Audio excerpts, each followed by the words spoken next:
Shalom Bapak Ibu yang dikasihi oleh Tuhan, selamat pagi, dan biarlah pada hari ini kita senantiasa diberikan anugerah oleh Tuhan dan kebaikan oleh Tuhan agar hidup kita semakin hari semakin menyenangkan hati Tuhan. Dan kita bersyukur kalau pada pagi hari ini kita dapat kembali mengikuti Mana Rema, dan kiranya firman Tuhan yang kita akan dengar bersama-sama itu boleh menjadi berkat di dalam kehidupan kita semua. Namun sebelumnya mari kita berdoa. Tuhan, kami ucap syukur dan terima kasih untuk anugerah dan kebaikan yang Tuhan limpahkan dalam kehidupan kami. Sehingga pada pagi hari ini ya Tuhan, sebelum kami melakukan segala aktivitas kami boleh mengawali untuk mendengarkan kebenaran firman-Mu. Kuduskan layakkan kami, dan biarlah kebenaran firman-Mu boleh menjadi berkat di dalam hidup kami, dan kami boleh menjadi pelaku-pelaku firman Tuhan. Terima kasih ya Tuhan, hanya di dalam nama Tuhan Yesus Kristus kami sudah berdoa dan mengucap syukur. Haleluya. Amin. Bapak, Ibu, dan Saudara yang dikasihi oleh Tuhan, pada pagi hari ini kita akan mendengar kebenaran firman Tuhan yang saya beri topik dewasa rohani.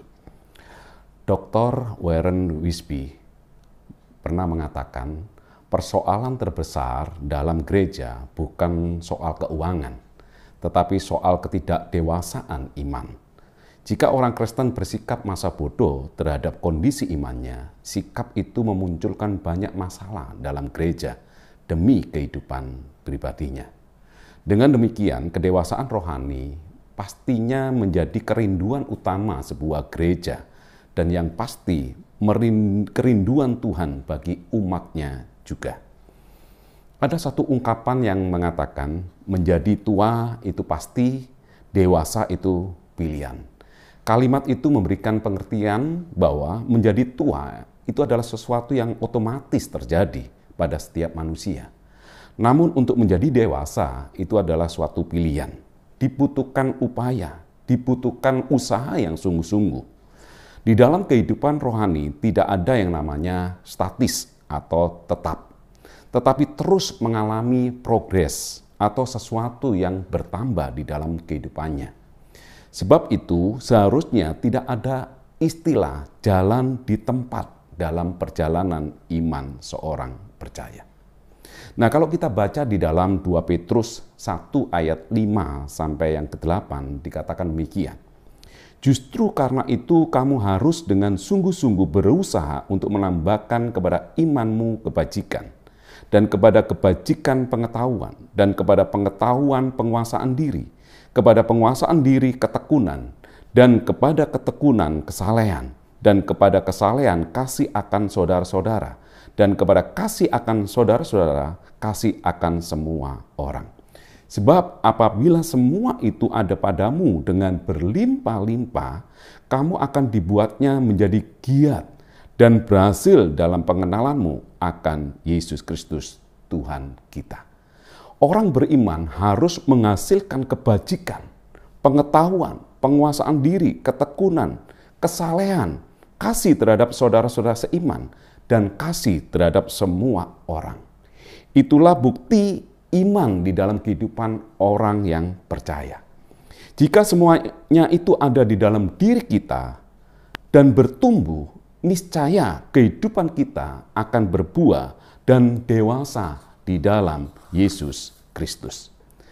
Kehidupan yang dewasa bukan suatu kehidupan yang terjadi secara tiba-tiba dan secara instan, tetapi melalui proses atau usaha yang sungguh-sungguh dan pasti oleh pertolongan Roh Kudus yang memberikan kesanggupan kita untuk bisa meraihnya.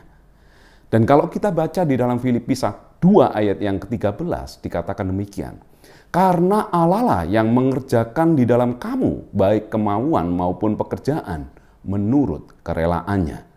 Jadi ada bagian yang kita harus lakukan, tetapi ada bagian Tuhan yang Dia bisa lakukan di dalam kehidupan kita. Nah, di dalam 1 Timotius 4 ayat 8 dikatakan demikian. Latihan badani terbatas gunanya, tetapi ibadah itu berguna dalam segala hal, karena mengandung janji baik untuk hidup ini maupun untuk hidup yang akan datang. Perlunya latihan bukan hanya diperuntukkan badan saja, tetapi hal-hal rohani juga diperlukan latihan. Demikian juga untuk meraih kedewasaan rohani, maka diperlukan disiplin rohani agar kerohanian kita bisa terbentuk sehingga kita mencapai kedewasaan yang Tuhan ingin kerjakan di dalam kehidupan kita. Sehingga di dalam perjalanan kehidupan kekristenan kita, semakin hari keserupaan Kristus itu semakin nyata di dalam diri kita. Di dalam Yakobus 1 ayat 22 dikatakan demikian, tetapi hendaklah kamu menjadi pelaku firman dan bukan hanya pendengar saja. Sebab jika tidak demikian, kamu menipu diri sendiri. Komitmen melakukan firman Tuhan itu sangat penting dan dibutuhkan untuk membentuk kerohanian kekristenan kita menjadi dewasa.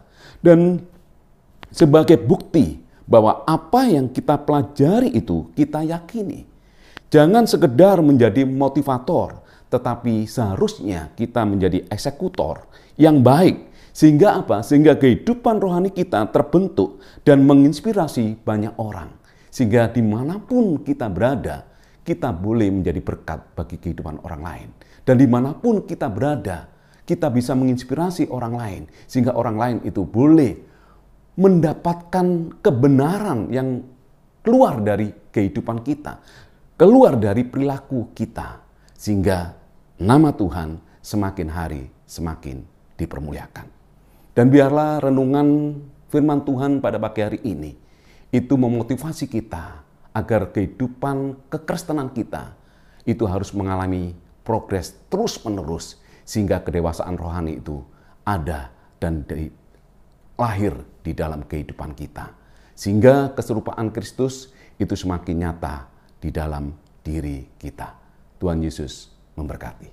Mari kita berdoa. Tuhan, kami ucap syukur dan terima kasih ya Tuhan. Kalau pada pagi hari ini kami boleh mendengar kebenaran firman-Mu. Ajar diri kami ya Tuhan, untuk senantiasa mengupayakan dengan sungguh-sungguh. Dan yang pastinya oleh pertolongan Roh Kudus, sehingga kedewasaan rohani itu ada di dalam kehidupan kami ya Tuhan. Agar kehidupan kami dimanapun kami berada, itu boleh menjadi berkat bagi kehidupan orang-orang di sekitar kami.